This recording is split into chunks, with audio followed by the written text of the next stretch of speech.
দাঁড়া বলছি, দাঁড়া দাঁড়া।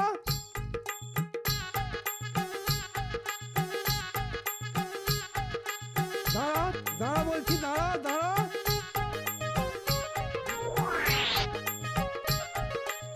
ও গোপাল দাদা, আমাদের বাঁচাও, আমাদের বাঁচাও। আরে আরে কি হয়েছে সেটা না বললে বাঁচাবো কি করে? আমার সঙ্গে প্রবঞ্চনা, ডানা কাটা পরীর নাম করে তেরা মেয়ে দেখানো।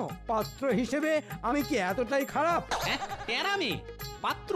কি হয়েছে মন্ত্রী মশাই, কারো বিয়ে নাকি? সেটা তোমার না জানলেও চলবে। ঠিক আছে, পরে বুঝে নেব তোদের।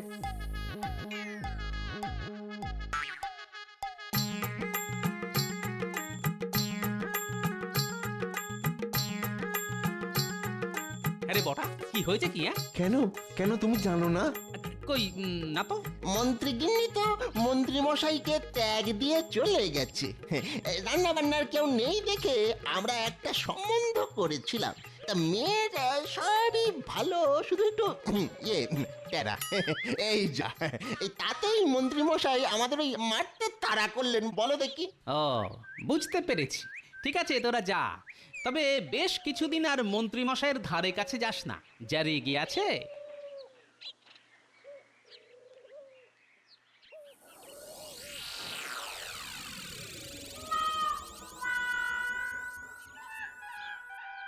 ওহ, কি পোড়া কপাল আমার।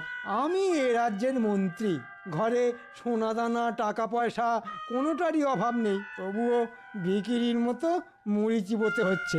মন্ত্রী মশাই, ও মন্ত্রী মশাই! উফ, ঠিক এই সময় টেকোটা আবার এলো কেন? ভেতরে এসো। এগুলো দিতে এলাম, মানে আমার গিন্নি আপনার জন্য এগুলো পাঠিয়েছে। কি আছে ওতে? ওই সামান্য কিছু খাবার দাবার। ভাত, মাছের মাথা দিয়ে ডাল, রুই মাছের কালিয়া, পুঁটি মাছের টক। আমার জন্যে? কই দেখি দেখি। উই বাবা, কত খাবার!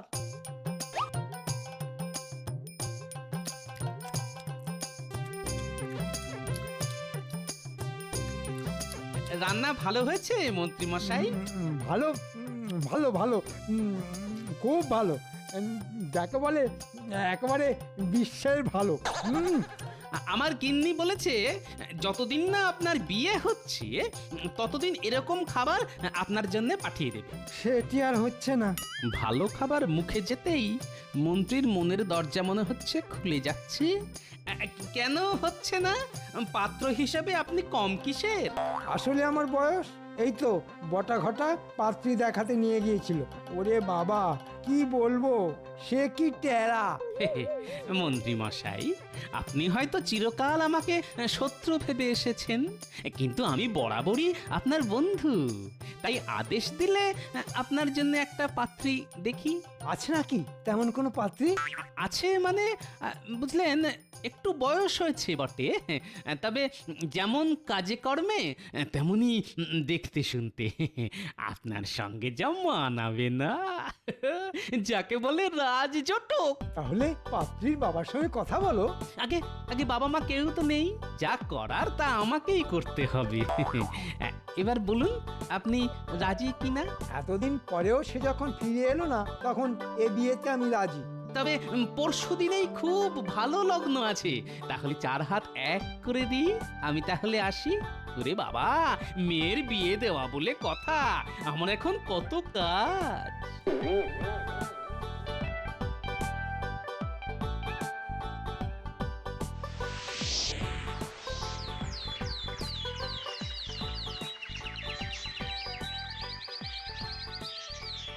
কি বলছো কি গোপাল? আগামীকাল মন্ত্রীর দ্বিতীয়বার বিয়ে, আর এই বিয়ের ঘটক হলে কিনা তুমি? শুধু ঘটকই নই মহারাজ, সেই সাথে কন্যাপক্ষ বটে, আর বিয়েটাও হচ্ছে আমার বাড়িতে। না না গোপাল, না, এ তুমি মোটেই ভালো কাজ করনি। কোথায় বুদ্ধি খাটিয়ে মন্ত্রী আর মন্ত্রীর বউয়ের মধ্যে মিলমিশ করিয়ে দেবে, তা না করে ওদের সম্পর্কটা চিরকালের মতো ভেঙে দিলে। এখন সেই মেয়েটার কি হবে সেটা একবার ভেবে দেখেছো? না না, এ বিয়েতে আমি যেতেই পারবো না। রানীমা, আপনি তো আমাকে সন্তানের মতো দেখেন, যদি দেখে থাকেন তাহলে একবার অবশ্যই আসুন এই বিয়েতে।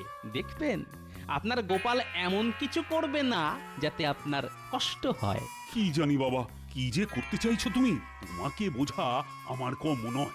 তবে নিমন্ত্রণ যখন করতে এসেছো তখন আমরা দুজনেই ঠিক সময় পৌঁছে যাব।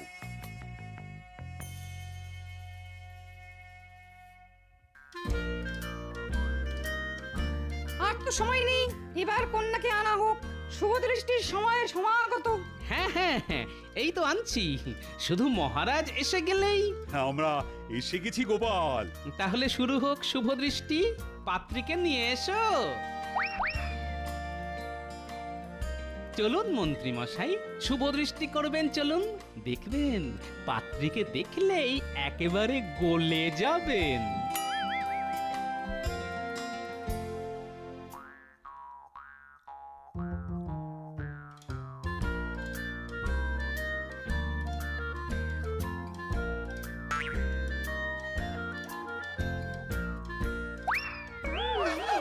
এ কি, এ তো আপনার বিয়ে করা সহধর্মিনী। সামান্য কটা দিন অতি সামান্য কারণে ছাড়াছাড়ি হয়েছিল, আমি আবার নতুন করে জোড়া লাগিয়ে দিলাম। কি রানীমা, আপনার মুখ রাখতে পেরেছি তো? ধন্য গোপাল, সত্যি তুমি ধন্য। ছাদনা তলা যখন হয়েছে, তাহলে এবার মালা বদল আর মন্ত্রপাঠ হয়ে যাক।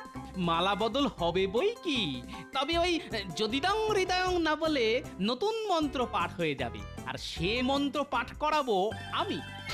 বলুন মন্ত্রী মশাই, কখনো আর সামান্য কারণে ঘরের লক্ষ্মীকে মুখ নাড়া দেব না। আরে চুপ করে আছেন কেন? বলুন বলুন। কখনো আর সামান্য কারণে ঘরের লক্ষ্মীকে মুখ নাড়া দেব না। এবার আপনি বলুন মা লক্ষ্মী, বলুন রাগের মাথায় কখনো নিজের সংসার ছেড়ে যাব না। রাগের মাথায় কখনো নিজের সংসার ছেড়ে যাব না। ব্যাস, এবার সকলের সামনে বলুন আপনারা খুশি কিনা। আমরা খুব খুশি। খুব। আপনারা সকলে খুশি তো? আমরা সকলে খুশি। খুশি সকলে। কিন্তু আমি যে খুশি নই। কেন কেন খুশি নও কেন?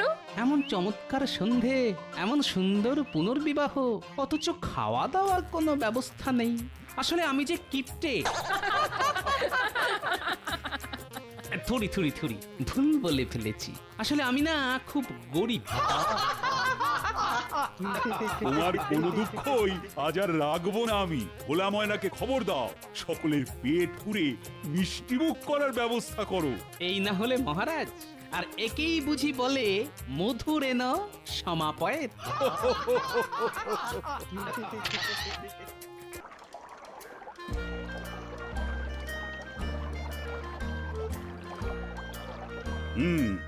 আজ তোমাদের একটা বুদ্ধির পরীক্ষা নেব। উত্তর দিতে পারলে বুঝবো মাইনে দিয়ে আমি ঠিকঠাক লোকজনই পুষছি, আর না পারলে বুঝবো কতগুলো আহাম্মককে প্রতিপালন করে যাচ্ছি। ঠিক আছে মহারাজ, প্রশ্ন করুন। কেউ না পারলেও আমি জানি যে আমি ঠিক পারবো। সকলে তাহলে শোনো, তোমাদের প্রত্যেককে 1 টাকা করে দেওয়া হবে, আর সেই 1 টাকায় এমন জিনিস কিনে আনতে হবে যা দিয়ে একটা ঘরকে ভরিয়ে তোলা যায়। এ আবার কিরকম বদখচ প্রশ্ন? হ্যাঁ, মাত্র 1 টাকা দিয়ে জিনিস কিনে ঘর ভরিয়ে তুলতে হবে? না মহারাজ, ও আমি পারবো না। তুমি যে পারবে না সেটা আমি ভালো করেই জানতাম। মাথায় তো তোমার ঘিলু বলে কিছু নেই, পুরোটাই গোবর, তাও আবার পচা। আগে আমার জ্ঞান সবটাই পুঁথি নিয়ে। তাই বুদ্ধির উত্তর দিতে তুমি পারবে না, এটাই আশা করেছিলাম। যাই হোক, জনে জনে আর পারবো না করতে হবে না। যে পারবে সেই বলো। তাহলে আমি বলি মহারাজ। তুমি তো বলবেই, তুমি হলে আমার মন্ত্রী, কত বুদ্ধি তোমার। বলো বলো, কি বলবি? মহারাজ, 1 টাকা দিয়ে ধুলো কিনবো, বুঝলেন কি না? 1 টাকায় বস্তা বস্তা ধুলো হবে, আর সেই ধুলো ঘরের মধ্যে ছড়িয়ে দিলেই ঘর ভর্তি। কি মহারাজ, ঠিক বলেছি কি না? আমার মাথায় কত বুদ্ধি। ওটা বুদ্ধি নয়, ওটা হলো দুর্বুদ্ধি, যেটা তোমার মাথায় বেশ ভালোই আছে। এ আহাম্মক, ধুলো দিয়ে ঘর ভরিয়ে দিলে সেটা কি আর ঘর থাকবে? সেটা তো তখন আস্তাকুড় হয়ে যাবে। না ইয়ে মানে থাক, আর কাঁদুনি গাইতে হবে না। ছি ছি ছি ছি। এই তুমি হলে আমার মন্ত্রী? আমার ভাবতেই লজ্জা হচ্ছে যে তোমার মতো একটা আকাট কিনা আমার মন্ত্রী। গোপাল, এবার তুমি বলো। আগে মহারাজ, 1 টাকা দিয়ে আমি একটা বড় দেখে মাটির প্রদীপ, তেল আর পলতে কিনে আনবো। তারপর অন্ধকার ঘরে প্রদীপ জ্বালিয়ে দিলেই প্রদীপের আলোয় সারা ঘর ভরে যাবে। এই না হলে গোপাল। জয় গোপালের জয়, জয় গোপালের বুদ্ধির জয়। শেখো শেখো মন্ত্রী, শেখো, এখনো সময় আছে। পারলে ছুতো এ নাতায় গোপালের সমালোচনা না করে ওর কাছ থেকে শেখো। না হলে যতই চেষ্টা করো না কেন, সারা জীবন বুদ্ধির খেলায় তোমায় গোপালের কাছে হেরেই যেতে হবে। কিন্তু থাক, তোমার মুখ থেকে আর একটা কথাও শুনতে চাই না। তবে একটা কথা আজ কান খুলে শুনে নাও, গোপাল যদি আমার সম্পদ হয়, তাহলে তুমি হলে আমার চলমান আপদ। যাও যাও, দূর হয়ে যাও, তোমার মুখ আর দেখতে চাই না আমি। আমাকে কি আপনি তাড়িয়ে দিচ্ছেন মহারাজ? তাড়িয়ে দিতে পারলে তো ভালোই হতো, কিন্তু কি করব বলো? বাড়িতে একটা কুকুর বেড়াল পুষলেও কেমন একটা মায়া পড়ে যায়। তাড়িয়ে দেব বললেই তো আর তাড়িয়ে দেওয়া যায় না। তাই থাকো। তবে ওপরওয়ালা যে মাথাটা তোমায় দিয়েছেন, তার মধ্যে দুর্বুদ্ধির বদলে একটু সুবুদ্ধি ভরে রাখার চেষ্টা করো। যাও, আজকের মতো রাজসভা শেষ।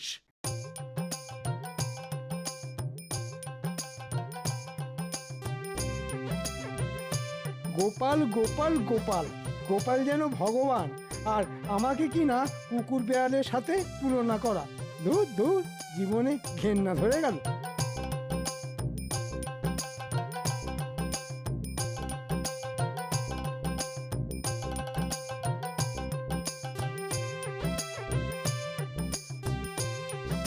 পুটিন মা, বলি ও পুটিন মা, পুটিন মা। উমা, দিদি, কি সৌভাগ্য আমার! আমার বাড়িতে দিদির পায়ের ধুলো পড়লো। এসো এসো, ভেতরে এসো। এই পথ দিয়ে যাচ্ছিলাম, ভাবলাম তোমার সাথে একটু গল্প করে যাই। খুব ভালো করেছো দিদি। এসো এসো, ঘরে এসো।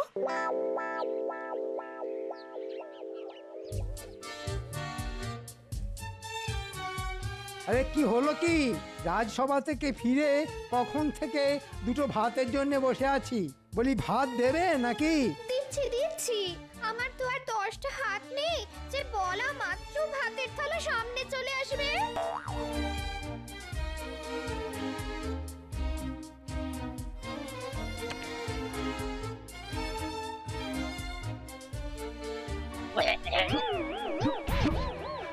এটা কি হয়েছে? এটা কি ডাল না নুন ছাড়া ফ্যান? আর এটা কি তরকারি না গরুর জাবনা? অমন করে চেঁচাচ্ছ কেন? না, চেঁচাবে না। জঘন্য রান্নার জন্যে না চেঁচিয়ে তোমায় মাথায় তুলে নাচবে। কেউ বলেনি আমার মাথায় তুলে নাচতে। দেখো, মুখে মুখে তর্ক করো না। আমার মন মেজাজ কিন্তু ভালো নেই। বুঝতে পেরেছি, নিশ্চয়ই মহারাজের কাছে ধ্যাতানি খেয়ে এসেছো আর রান্নার ছুতোয় ঝাল ঝাড়ছো আমার উপর। তবে একটা কথা আজ পরিষ্কার করে বলে দিচ্ছি, কারণে অকারণে আমার উপর মেজাজ দেখালে আমিও কিন্তু ছেড়ে কথা বলবো না, বলে দিচ্ছি। কি করবে? তুমি কি করবে? কি করব? বেশি তেজ দেখালে না জম্মের মতো বাপের বাড়িতে বসিয়ে দিয়ে আসবো। এত বড় কথা! এত বছর বিয়ে হয়ে যাবার পরেও উঠতে বসতে বাপের বাড়িতে বসিয়ে আসার ভয় দেখানো? ঠিক আছে, তোমায় আর কষ্ট করে বসিয়ে দিয়ে আসতে হবে না, আমি নিজেই চলে যাব। হ্যাঁ হ্যাঁ, কত যাবে আমার জানা আছে। বলি এমন সুখ আর পাবে কোথায়? তোমার সুখ নিয়ে তুমি থাকো, আমি চললাম। হ্যাঁ হ্যাঁ, যাও যাও। তবে আর কখনো যদি ফিরে আসো না, তাহলে মুখের ওপর দরজা বন্ধ করে দেব। তোমার মতো লোকের সংসার করতে না আর জীবনেও ফিরে আসবো না, জীবনেও না।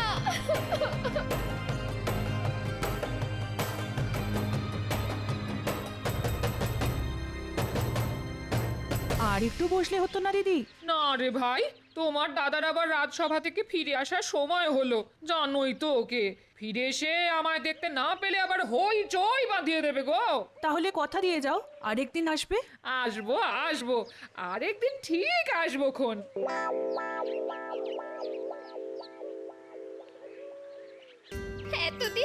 এতদিন সংসার করার এই পুরস্কার, একটু স্নেহ ভালোবাসা তো নেই।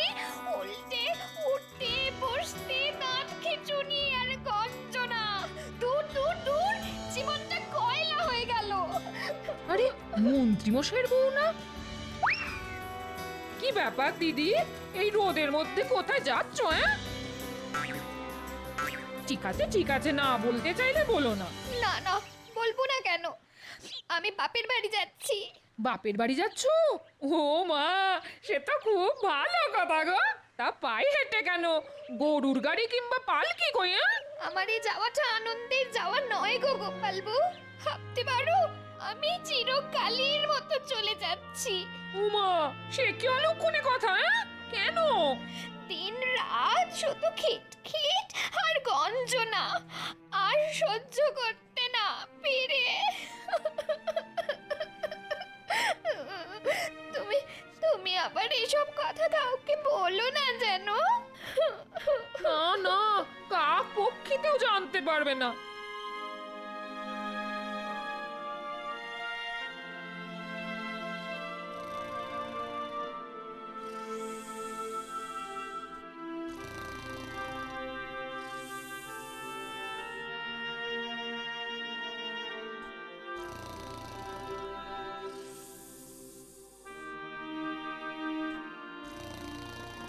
ওই দেখেছো, রাজসভা থেকে ফিরে এসে কেমন নাক ডাকিয়ে ঘুম হচ্ছে। ও, যেমন খাওয়া তেমন ঘুম। এই ওঠো বলছি, ওঠো ওঠো ওঠো। এই, কি হলো কি? ঠেলা মারছো কেন? কথা আছে। কি কথা? মন্ত্রী মশাইয়ের বউ আজ গৃহত্যাগ করেছে। দেহত্যাগ করছে? সে কি, কখন, কি করে? আচ্ছা, ঘুমিয়ে ঘুমিয়ে কি কানের মাথাও খেয়ে ফেলেছ নাকি? দেহত্যাগ আবার বললাম কখন? বললাম গৃহত্যাগ, গৃহত্যাগ। ও তাই বলো। তাই সংবাদটা কোথা থেকে পেলে? আরে পুঁটিদের বাড়ি গেছিলাম না, আসার পথে মন্ত্রীর বউয়ের সাথে দেখা। পায়ে হেঁটে বাপের বাড়ি যাচ্ছে গো। জিজ্ঞেস করতে বললো মন্ত্রী মশাইয়ের খিটখিট আর গঞ্জনার জন্য চিরকালের মতো চলে যাচ্ছে। বুঝতে পেরেছি, মন্ত্রীর আজ মাথা গরম, তাই হয়তো যত মেজাজ সব বউয়ের উপর দেখিয়েছে। মেজাজ গরমের কারণ কি শুনি? সে আর বলো না, মহারাজ যে আজ আচ্ছা করে করকে দিয়েছেন ওকে। যাকে যাক, এসব কথা আবার পাঁচ কান করো না জানো। না না, পাঁচ কান করতে যাব কেন? শুধু তোমাকেই যা বলার বললাম। হ্যাঁ ঠিক আছে, এখন যাও দেখি, গিয়ে তেল কাঁচা লঙ্কা দিয়ে 4টি মুড়ি মেখে আনো তো দেখি, বড্ড খিদে পেয়েছে বুঝলে।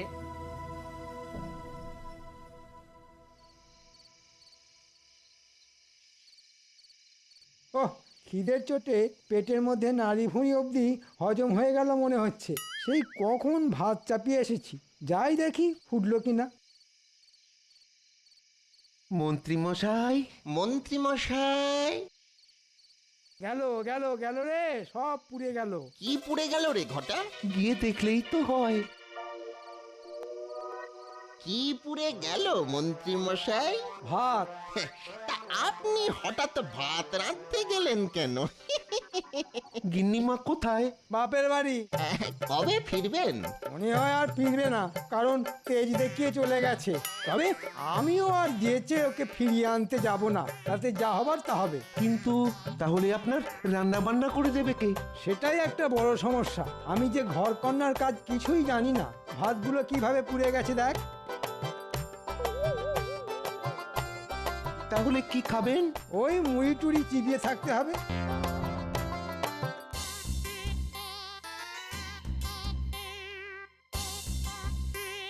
মন্ত্রীর বউ বাপের বাড়ি চলে গেছে, একটি উঁকি মেরে দেখে আসতে হচ্ছে মন্ত্রী একা একা কি করছে।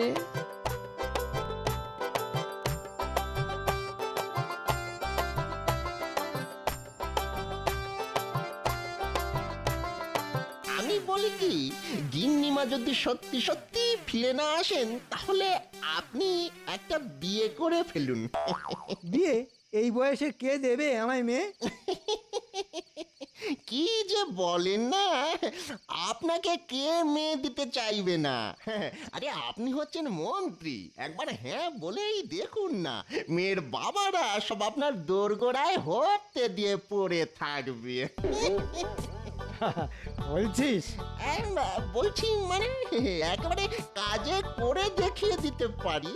তাহলে দেখ একটা মেয়ে, একবার যদি বিয়েটা করে ফেলতে পারি না, তাহলে আচ্ছা করে তোদের গিন্নিমার মুখে ঝামা ঘষে দেওয়া যাবে। ঠিক আছে ঠিক আছে, কোনো চিন্তা করবেন না, দু একদিনের মধ্যেই আপনাকে মেয়ে দেখাতে নিয়ে যাব। আরে দেখতে বেশ মানে সুন্দরী হবে তো? একেবারে ডানা কাটা পলি। আহা, তোরা কি ভালো রে, ওপরওয়ালা যেন ঠিক সময়ে তোদের পাঠিয়ে দিলেন। তাহলে এই সব যুক্তি হচ্ছে, একটা বউ যেতে না যেতেই আরেকটা বিয়ে করার মতলব। ঠিক আছে মন্ত্রী, তোমার দ্বিতীয়বার বিয়ে আমি দেব।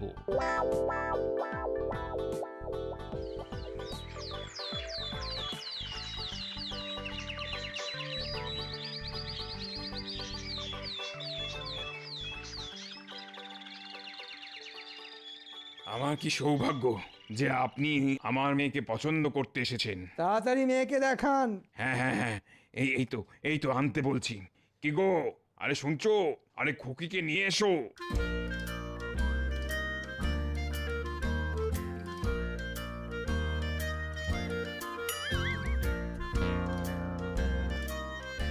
তা কেমন দেখলেন আমার মেয়েকে? দেখলাম আবার কোথায়, এমন মাথা হেঁট করে বসে থাকলে কি আর মুখ দেখা যায়? না না, এই তো মুখ তুলছে। মা, খুকি, আরে মুখটা একটু তোল মা। আরে আরে লজ্জার কি আছে? আজ বাদে কাল ইনিই তো তোর প্রতি দেবতা হবেন।